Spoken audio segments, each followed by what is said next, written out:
Hi and welcome to all the racing fans around the globe and all the enthusiasts looking forward to the meeting at Hollywoodbets Kenilworth. We have a 9-race program.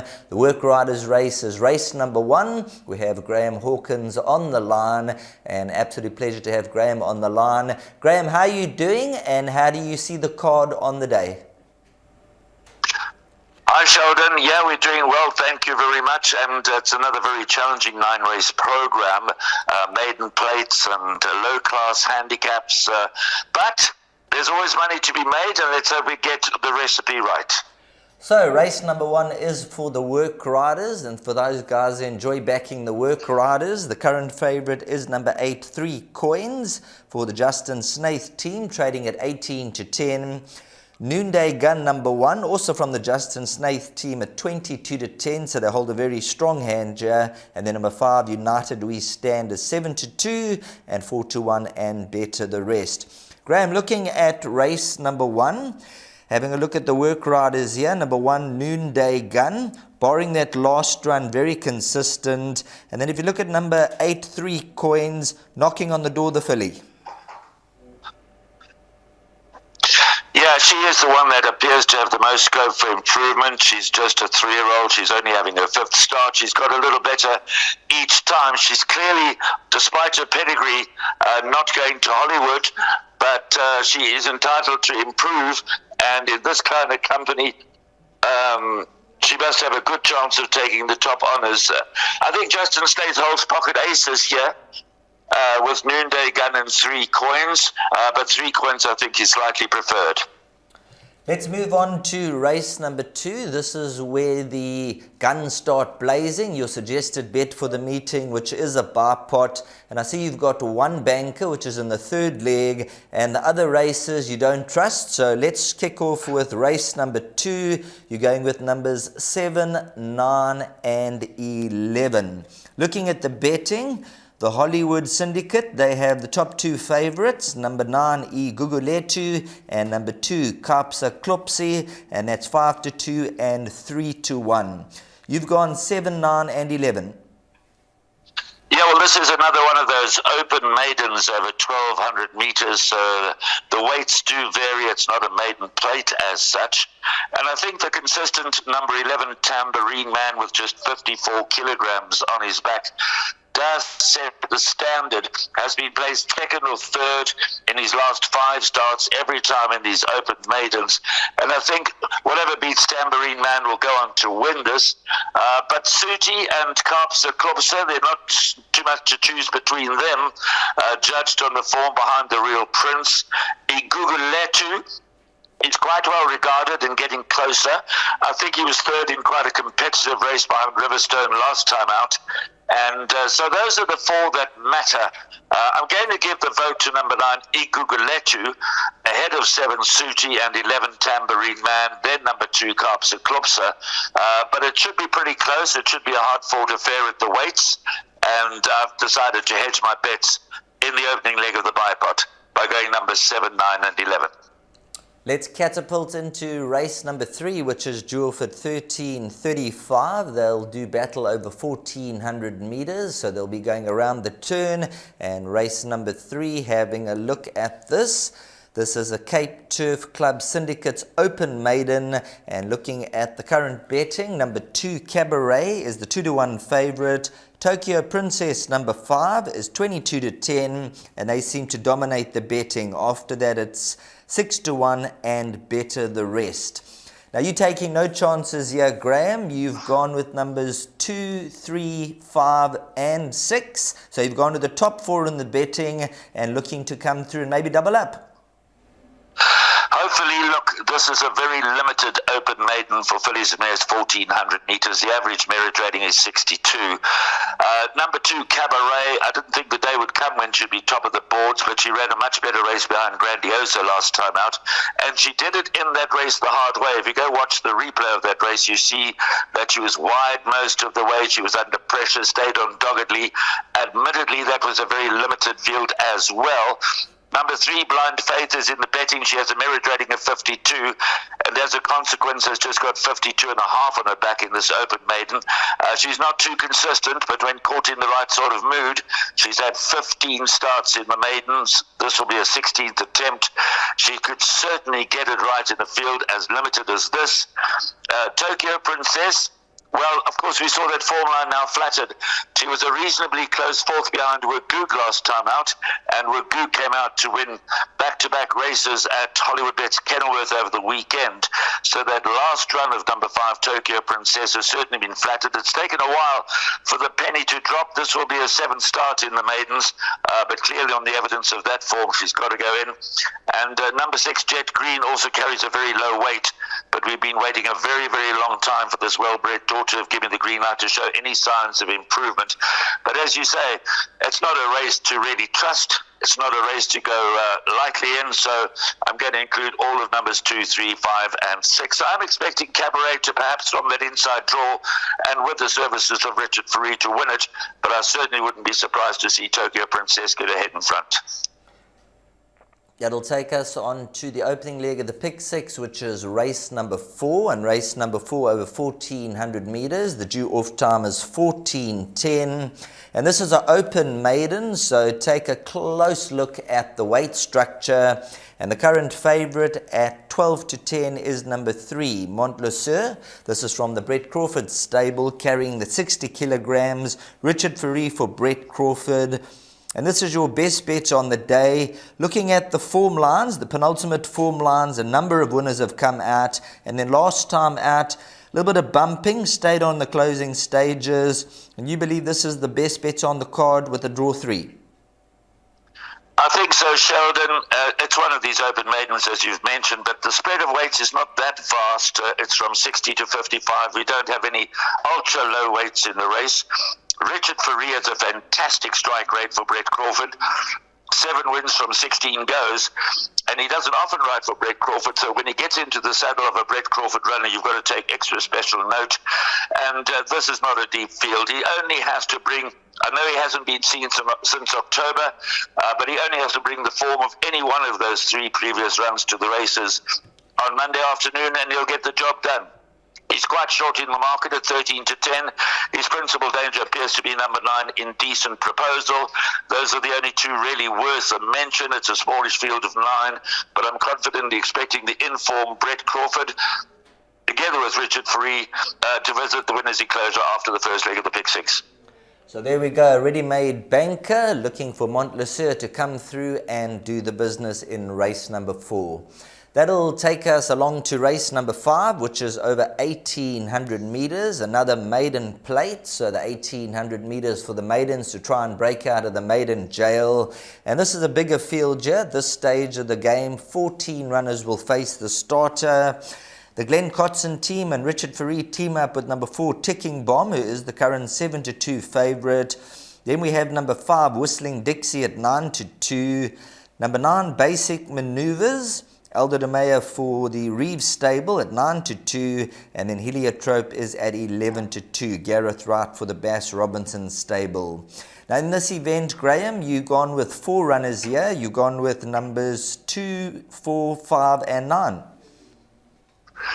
It's a very, very tricky maiden plate for Felice Mays over 1,800 meters. This is the genuine deal with the maiden plate. It's not an open maiden. Of course, they all come out of the flamboyant flyer form line, where Ticking Bomb ran 2nd, Whistling Dixie not too far away in 4th, and Basic Maneuvers in that race was 3rd. So very little separating Ticking Bomb, Whistling Dixie, and Basic Maneuvers. Further back behind them was number 2, English Mistress.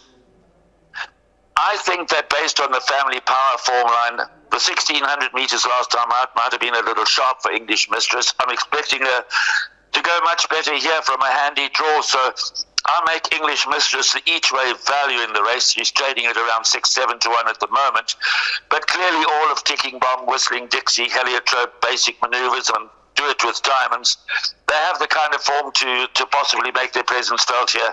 So this is not a cut-and-dried race. It's very open, and hence I've gone quite wide in this leg of the bipod. Let's move along to race number 6. This will be due off at 15:20. Once again, they'll be racing over 1,800 meters. And just looking at this will be for winners. So race number 6 will be for horses who've already gone past the post and gotten a little bit of confidence behind them. However, Graham, when you look at the betting, there's not too much confidence. Number 9, Twice the Master, is setting the standard at 4-1. Number 3, Caramel Fudge, is at 9-2 with number 8, Exceeder. And then we got number 5, Dawn Cloud, at 5-1. 2, Summer Night City at 11-2. And then at 6-1 and Better the Rest. Where do we start off in race number 6? It doesn't look cut and dried. Typical Class 5 handicap, they go 1,800 meters. When you look at the 3 principals in the market, Caramel Fudge, 444 days since its last win. Exceeder, 504. Twice the Master, 470. Hard to really be confident, but I do think that Twice the Master might be coming back to something of his better form. He's obviously down in the ratings. It's a very, very modest lineup. He could get the measure of Caramel Fudge, who's also been there and thereabouts, and possibly been running in stronger form lines. I think the Gentleman Joe form lines and the Weather King form lines perhaps a little stronger. Exceeder, he's been threatening to win a race for a while now, hasn't got the job done, as I said, for 504 days. But in this very limited lineup, he could certainly be successful. So I'm going with numbers 3, 8, and 9 in the bipot, not with a great deal of confidence. As far as the pick 6 and the jackpots are concerned, I would certainly consider number 1, Destined to Dance. She was taken out of her last run when I quietly fancied her off a bottom weight. She's much better suited in this class. She was very badly hampered at the top of the straight in the last run.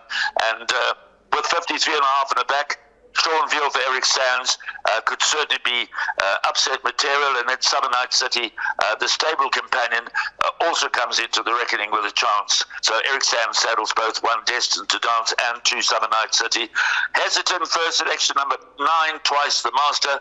But as you said, Sheldon, this is no cut and dried affair. And in fact, if you can afford to go the field in the major exotics, then that's the way you've got to go.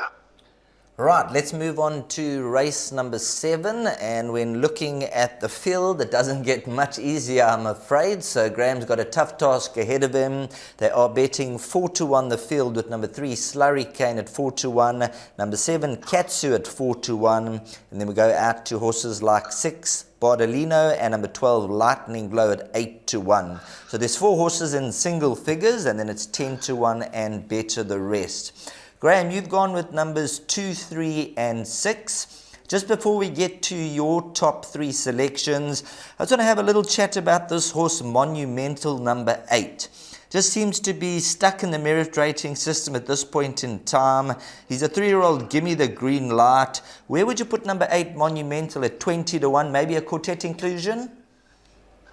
Yeah, you know, it's interesting that you mention him, because I've got highlighted next to his name in my book, Upset. Go back in those form lines, and I know you've done that. That's why you're waiting for Monumental to turn that form around. Second to Future Variety, beating Zil Maurice, who was just a winner the other day. Close up behind My Golly Molly. Second to Shlui, who won the Cape Hunters Cup earlier. And these form lines are very, very strong. His recent form doesn't inspire much confidence, but clearly the ability is there, and he could turn that around at any stage. So would I be surprised to see Monumental feature in the finish, in the drive to the line? No, I wouldn't be.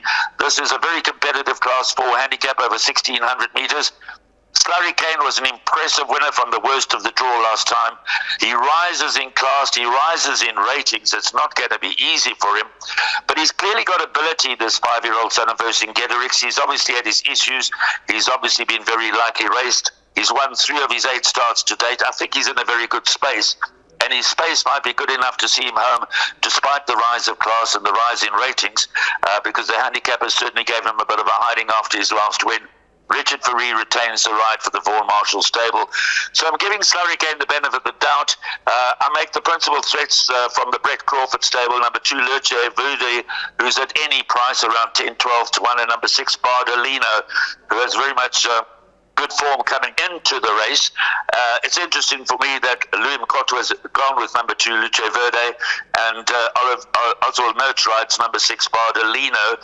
So both Brett Crawford runners are alive. Katsu hasn't been seen since November, but clearly has the form to win a race of this nature. And Quartermain won a good race last time. We've discussed Monumental. I think he's got to go into all trifectas, exactas, quartets, and if you can throw him into jackpots and pick sixes, well and good. But I'm going to give Slurricane another chance. I think there just might be more to come, and I think Vaughan Marshall has certainly got to the bottom of him and got him in a very good space at the moment. Right, let's move along to race number 8. So races 8 and 9 for the guys looking to play the final double on the card. We're going to try and point you in the right direction. And looking at the betting for race 8, number 6, Like the Clappers, sets the standard at 5-2. Justin Snaith also has number 2, Master of Paris. Grant van Niekerk rides. JP van der Merwe rides Like the Clappers. They're 5-2 and 28-10.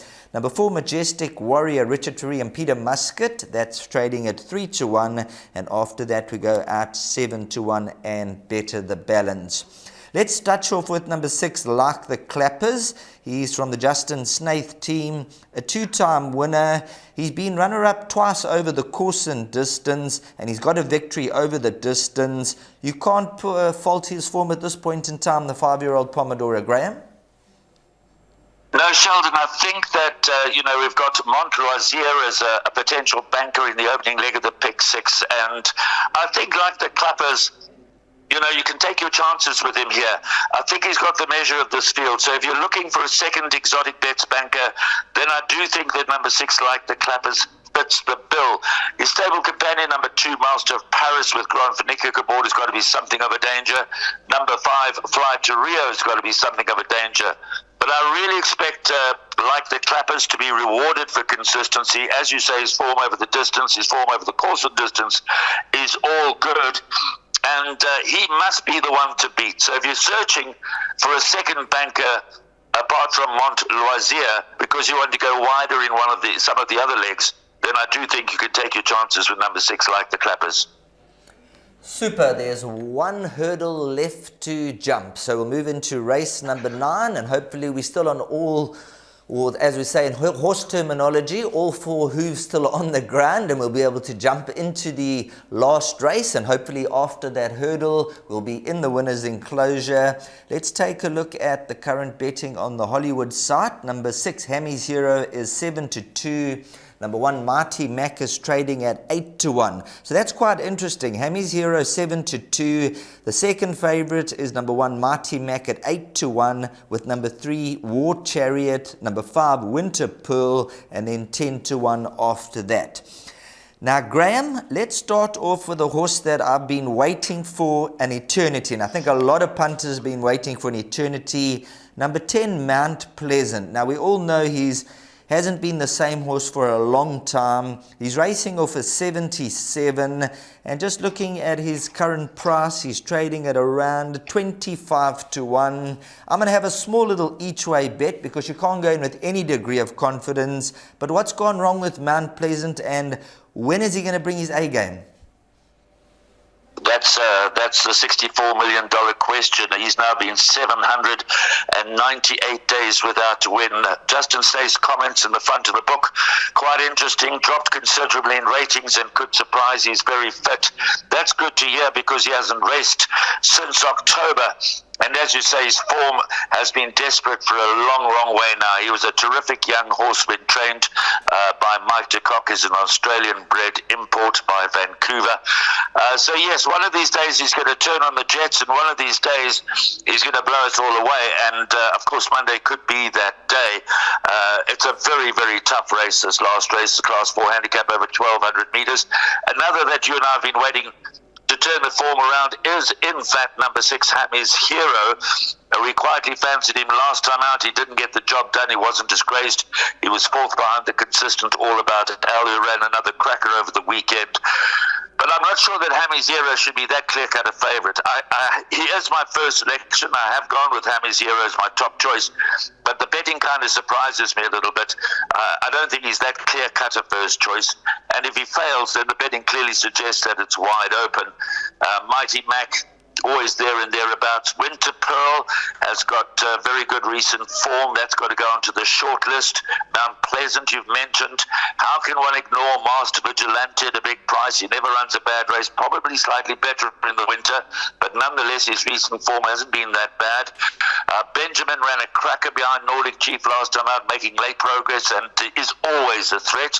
And then Wyag, the blinkers went on last time out, and he was solidly backed amongst the outsiders that afternoon. He was expected to run well by Greg Enion, and was included in a lot of trifectas and exactas and so on. He didn't let the team down, and he ran second behind Nordic Chief marginally in front of Benjamin. That was his first run with blinkers, and the blinkers have not been removed. So it's very competitive. Mount Pleasant, I know you'll be at a big price looking for him to turn that form around, but it's not cut and dried. Hammy Zero, my marginal first choice, but I don't think he should be that clear-cut a favourite. And just one other horse that I'd like to throw into the equation, also around 25 to 1 and 33 to 1, is the Tinkerman, number 9 from the Vaughan Marshall stable. Ignoring his last run, his previous effort was a fair 5th behind Tough Terrain, and 3 runs back he was 4th to Winter Pearl. So for those playing the larger pick sixes and quartets, another horse at around 33 to 1 that you could include in the play, Graham? Absolutely. We know that Vaughan Marshall has always believed him to have ability, but one has to say that he's underperformed. He's not realised the expectations of Vaughan Marshall over his career. He is now 5 years old, rising 6. He's won twice from 14 starts. But this is the kind of race, let's be honest, this is the kind of race where if you're going to turn your form around, it could be in a Class 4 handicap in this sort of field.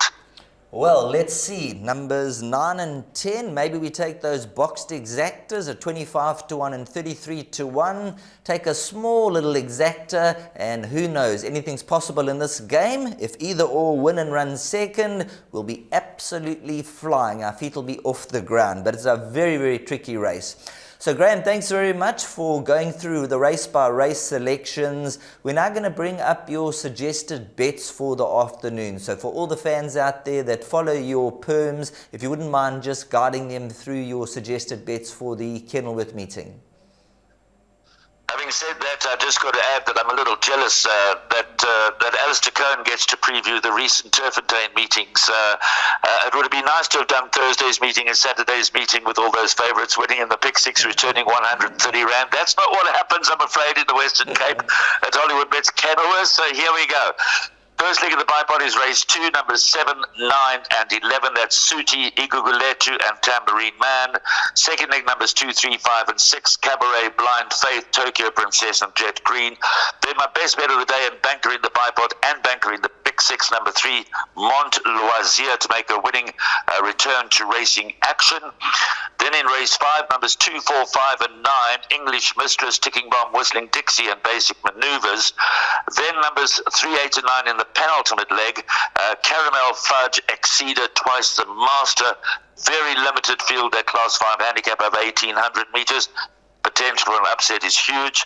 The last leg of the bipod, I'm going with the 2 Brett Crawford inmates, number 2 Luce Verde and number 6 Bardolino, along with number 3 Flurricane.